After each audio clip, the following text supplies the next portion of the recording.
Carthage a été construite sur le principe de démocratie et de liberté. Pourquoi? Parce que lorsque Elissa a quitté le Liban, lorsqu'elle a quitté Tyr, elle l'a quitté parce qu'elle fuyait la dictature qui avait été imposée par son frère, qui lui a pris le pouvoir.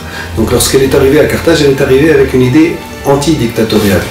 Et c'est pour ça que beaucoup de chercheurs aujourd'hui pensent que le système politique au début de Carthage était un système qui était antidictatorial, donc on pense même que c'est Carthage qui a inventé le principe républicain. Ensuite, ce que l'on sait, c'est que Carthage est devenue véritablement une république, la République de Carthage, et qu'elle a duré très très longtemps, qu'elle avait une constitution. Aristote, le grand Aristote, disait que c'était la meilleure constitution du monde. Alors, au-delà de tout ça, comment les Carthaginois sont-ils devenus les hommes les plus puissants et les plus riches du monde? Ils le sont devenus par le commerce. Alors le commerce, ça implique d'être quelqu'un d'ouvert, d'accepter l'autre. Ça implique aussi l'acceptation de l'autre, quelle que soit sa couleur, quelle que soit sa race et quelle que soit sa religion. Alors, donc Carthage est devenue très riche, mais en face d'elle, il y avait une puissance naissante qui était Rome, et Rome était basée sur un tout autre principe. Rome était basée sur le principe de la terre. C'était un peuple d'agriculteurs, et donc pour eux, pour avoir la puissance et pour avoir la richesse, il fallait prendre la terre.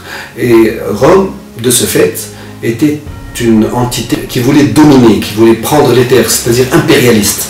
Alors le choc qui a eu lieu entre Carthage et Rome, c'était un choc, en fait, entre l'impérialisme d'un côté et le fédéralisme de l'autre. Pourquoi le fédéralisme? Parce que Carthage, ce qu'elle voulait, c'était que tous les pays vivent en paix. Donc elle voulait une fédération qui s'applique à toute la Méditerranée, alors que Rome cherchait plutôt l'empire. Rome voulait dominer, Carthage voulait partager la puissance.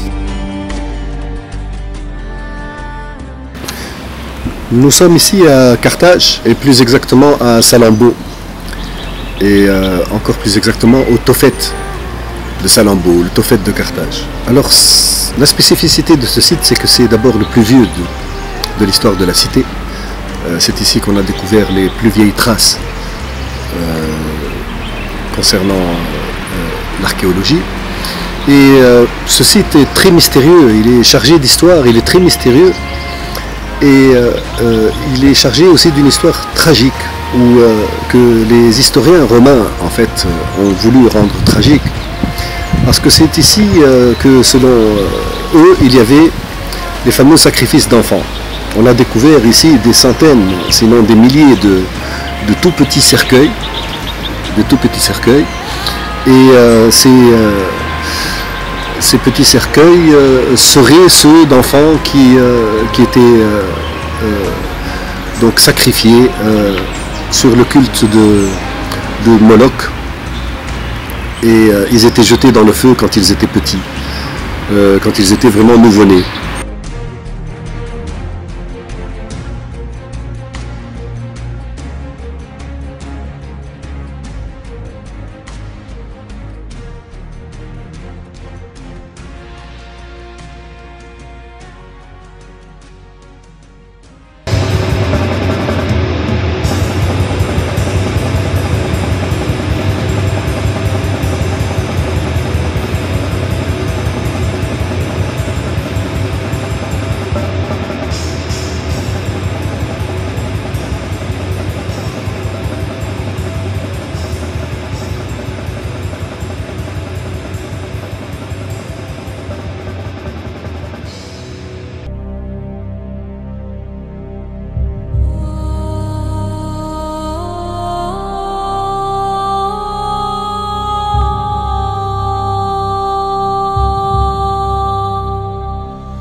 Alors il est impossible que les enfants carthaginois aient été ait été assassiné, brûlé vif en tout cas. Pourquoi? Parce qu'à l'époque, dans l'Antiquité, il y avait à peine 3 enfants sur 10 qui survivaient. Alors si sur ces 3 enfants qui survivaient, on en sacrifiait 2, Carthage aurait disparu bien avant. Mais malheureusement, les gens aiment beaucoup ces histoires de crimes, ces histoires de sang, cette histoire qui est absolument abominable. Et malheureusement, le cinéma, la littérature, etc., pendant des siècles et des siècles, ont continué à parler de ça. D'ailleurs, le premier film historique de l'histoire de l'humanité, qui s'appelle Kabira, qui a été tourné à la Cinecittà en 1914, ça fait un siècle quand même maintenant, parle de cette histoire-là.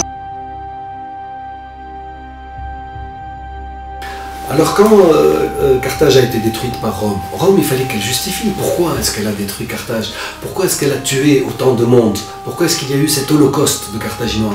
Donc pour justifier cet holocauste, Rome a inventé des mensonges terribles. Et le plus gros de ces mensonges, c'est que les Carthaginois étaient des assassins d'enfants. Alors bien sûr ça a arrangé Rome. Ah nous avons détruit Carthage, mais attention les Carthaginois, c'était des assassins d'enfants. Et c'est comme ça qu'ils ont inventé cette histoire du Tophet de Salammbô, où il y avait les fameux sacrifices d'enfants. Mais aujourd'hui, les scientifiques sont pratiquement unanimes pour dire qu'il n'y a jamais eu de sacrifice d'enfants, que les Carthaginois, comme tous les peuples du monde, aimaient leurs enfants, et que c'est quelque chose qui a été inventé pour diaboliser les Carthaginois.